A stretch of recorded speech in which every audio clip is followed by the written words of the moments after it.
Hi students, welcome back to my channel. இன்னைக்கு நம்ம பார்க்க போறது 10th standard maths chapter 3 exercise 3.8 ல உள்ள problems பார்க்க போறோம். வாங்க நம்ம வீடியோக்குள்ள போகலாம்.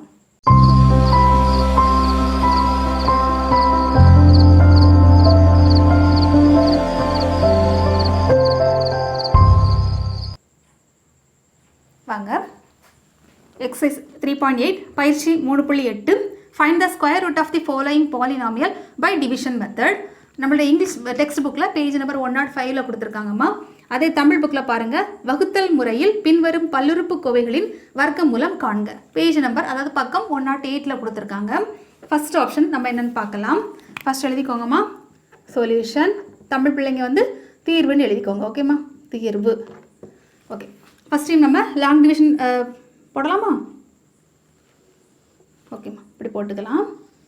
ஃபஸ்ட்டு ஸ்டெப்பு, இந்த ப்ராப்ளம் எழுதுறதுக்கு முன்னாடி இது வந்து அசெண்டிங் ஆர்டரில் இருக்கா இல்லை டிசெண்டிங் ஆர்டரில் இருக்கான்னு பார்த்துக்கலாமா?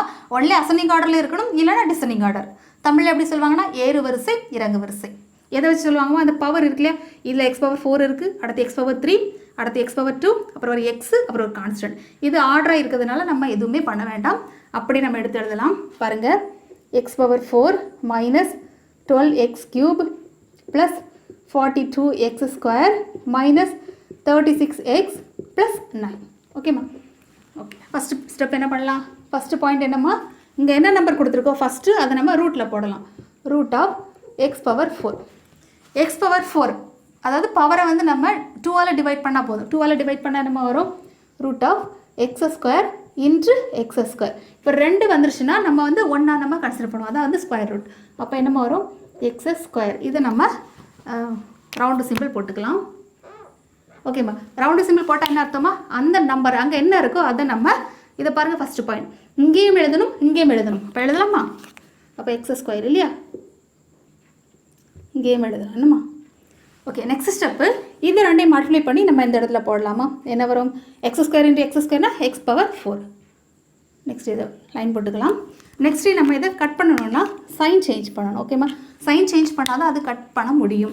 ஸோ இது கட் ஆகிடுச்சு. நெக்ஸ்ட் என்ன பண்ண போகிறோம்னா இந்த 2 நம்பரையும் நம்ம அப்படியே இறக்க போகிறோம். என்ன வர பாருங்கள், minus 12x³ plus 42x². Next நம்ம இந்த ஸ்டெப்புக்கு போகலாம். Second step. ஓகேம்மா, இந்த மாதிரி ரவுண்டு சிம்பிள் வந்துருச்சுன்னா நெக்ஸ்ட் ஸ்டெப்பில் நம்ம அதை அப்படியே யூஸ் பண்ண போகிறோம். ஓகேம்மா, அப்படி எப்படி யூஸ் பண்ண பாருங்கள். இந்த ஸ்டெப்பு அப்படியே நமக்கு இங்கே வரும், அதாவது x² இன்று செகண்ட் ஸ்டெப்பில் ஞாபகம் வைக்க சொன்னேன் 2ஆல் மல்டிப்ளை பண்ணணும் இல்லையா. இப்போ 2ஆல் மல்டிப்ளை பண்ண என்னமா வரும்? 2 இன்ட்டு x². அப்போ செகண்டுக்கு வந்து என்னமா வரும்? செகண்டாக இந்த இருக்கலாம், செகண்ட் பாயிண்ட்டுக்கு நம்ம இந்த சிம்பிள் போட போகிறோம், இந்த ஸ்கொயர் சிம்பிள். இந்த ஸ்கொயர் சிம்பிள் போட்டாச்சுன்னா என்ன அர்த்தமா, அதாவது டிவிஷனுக்கு இந்த பிளேஸில் நம்ம எழுத போகிறோம். அப்போ எழுதலாமா? 2x².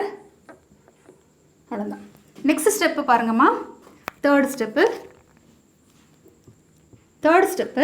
இந்த பிளேஸில் என்ன நம்பர் இருக்கோ அதை அப்படி எழுதலாமா? இந்த ஃபஸ்ட் பிளேஸில் மைனஸ் 12x³ இல்லையா, டிவைடட் பை இங்கே என்ன நம்பர்மா இருக்குது, அந்த நம்பரை அப்படியே டிவைட் பண்ணலாம், 2x² இல்லையா. அப்போ நம்ம சிம்பிளிஃபை பண்ணியாச்சுன்னா இது கேன்சல் ஆகும், இது போகும், இதுதான் 6 இல்லையா, மைனஸ் 6x. 3க்கு வந்து என்ன சிம்பிள்மா வரும்? Round simple. அப்போ நம்ம ரவுண்டு சிம்பிள் போட்டுக்கலாம். ரவுண்டு சிம்பிள் நான் என்ன சொல்லியிருக்கேம்மா, இங்கே என்ன நம்பர் வந்திருக்கோ அதை நம்ம இங்கேயும் எழுதணும், இங்கேயும் எழுதலாமா? அப்போ என்ன வரும் பாருங்கள், மைனஸ் 6 இல்லையா, மைனஸ் 6x. மறக்காமல் இங்கேயும் எழுதணும். புரியுதாம்மா? ஓகேவா? நெக்ஸ்ட்டு ஃபோர்த் ஸ்டெப் பார்க்கலாம். ஃபோர்த் ஸ்டெப் என்ன சொன்னோம்மா, இங்கே என்ன நம்பர் வந்திருக்கோ அதை அதாவது ரவுண்டு சிம்பிள் வந்துருச்சுனால உடனே அந்த நம்பரை நெக்ஸ்ட் ஸ்டெப்புக்கு நம்ம யூஸ் பண்ணுறோம். அப்போ என்ன வரும்? மைனஸ் 6x ப்ராக்கெட் இங்கே என்ன நம்பர் வந்திருக்கு அப்படியே நம்ம அங்கே எழுதலாம். என்ன வந்திருக்கு பாருங்க, 2x² மைனஸ் 6x. ஓகேம்மா, அப்போ இதை மல்டிப்ளை பண்ண என்னம்மா வரும்? 6 இன்ட்டு 2னா minus 12x³. Next minus into மைனஸ்னா ப்ளஸ் 36, x இன்ட்டு எக்ஸ்னா x². இதுக்கு என்ன சிம்பிள்மா, அதாவது நம்பர் 4க்கு வந்து இந்த சிம்பிள் இல்லையா, இருக்குல்ல இந்த சிம்பிள். இந்த சிம்பிள் என்ன அர்த்தமா, இந்த சிம்பிள்னா அந்த டிவிஷனுக்கு உள்ளே நம்ம அந்த நம்பரை எழுதணும். ஸோ அந்த நம்பர் அப்படியே நம்ம இந்த பிளேஸில் எழுத போகிறோம். அப்போ என்ன வரும்? Minus 12x³ plus 36x². Next நம்ம அப்படி இது நம்ம ஃபஸ்ட்டு இந்த டேர்ம் தான் நம்ம எலிமினேட் பண்ண போகிறோம். அப்போ சைன் சேஞ்ச் பண்ணால் தான் எலிமினேட் ஆகும். இங்கே வந்து நமக்கு மைனஸ் வரும். அப்போ என்னம்மா வரும்? இது ரெண்டும் கேன்சல் ஆயிரும். அப்போ நம்ம 42 மைனஸ் 36னா 46x ஸ்கொயர் இல்லையா? 6x². ஓகேம்மா. நெக்ஸ்ட்டு உடனே என்ன பண்ண போகிறோம்னா இந்த ரெண்டு நம்பரை மறுபடியும் அப்படியே நம்ம இறக்க போகிறோம்மா. என்ன நம்பர் வரும்?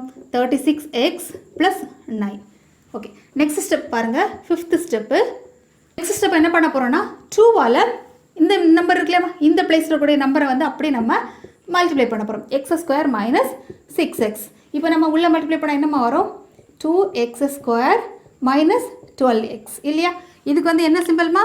அதாவது ஸ்கொயர் இல்லாத ரெக்டாங்கிள் எப்படினாலும் எடுத்துக்கலாம். ஓகே, ரெக்டாங்கிள் வந்துருச்சுன்னா இந்த நம்பர் எங்கெல்லாம் நம்ம எழுத போகிறோம்?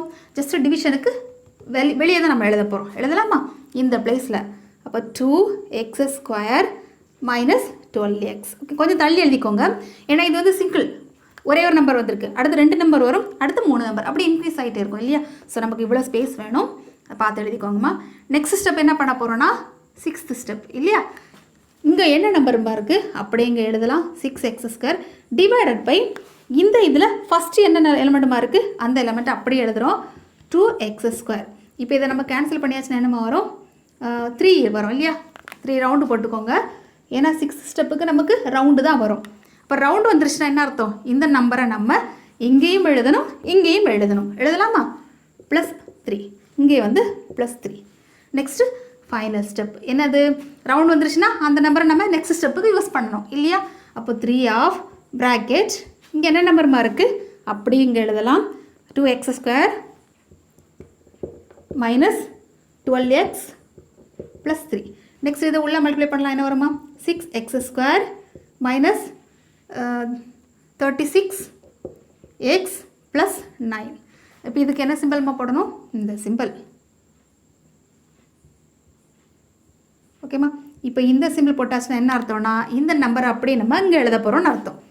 6x² - 36x + 9. Next final step என்னம்மா வரும்? எல்லாத்தோட சைனை நம்ம சேஞ்ச் பண்ணலாம். மைனஸ், இது வந்து ப்ளஸ், இது வந்து மைனஸ். ஓகேம்மா. சைன் சேஞ்ச் பண்ணும்போது என்னம்மா வரும்? எல்லாமே நம்ம கட் பண்ணியாச்சு. கட் பண்ணிவிட்டு நமக்கு 0 கிடைக்கும். இப்போ பாருங்கம்மா, find the square of the following polynomial தானே கேட்டிருக்காங்க. இப்போ நம்ம ஆன்சர் எடுத்துடலாம். கிவன் ப்ராப்ளத்தை அப்படியே எழுதிக்கோங்கம்மா. Answer x⁴ - 12x³ + 42x² - 36x + 9. இதோட ஆன்சர் என்னம்மா? இந்த ஆன்சருக்குள்ள இந்த இடத்துல இருக்குல்லையா, அதை அப்படியே நம்ம எழுதலாம். ஜஸ்ட் மாடுலஸ் போட்டுட்டு எழுதணும் இல்லையா? x² - 6x + 3. ஓகேம்மா. இது வந்து மறக்காமல் ஸ்கொயர் ரூட் போட்டுக்கோங்க. அதாவது இதோட ஸ்கொயர் வந்து இது. ஓகேம்மா. ஓகே, இன்கேஸ் வந்து இதில் 0 வந்துச்சுனாலே நமக்கு ஆன்சர் கரெக்டுன்னு நம்ம டிசைட் பண்ணிடலாம் இல்லையா? அதனால் ஒன்றும் ப்ராப்ளம் இல்லை. இதை வந்து ஃபைனல் ஆன்சர். ஸோ இதை நோட் பண்ணிக்கோங்க. ஓகே.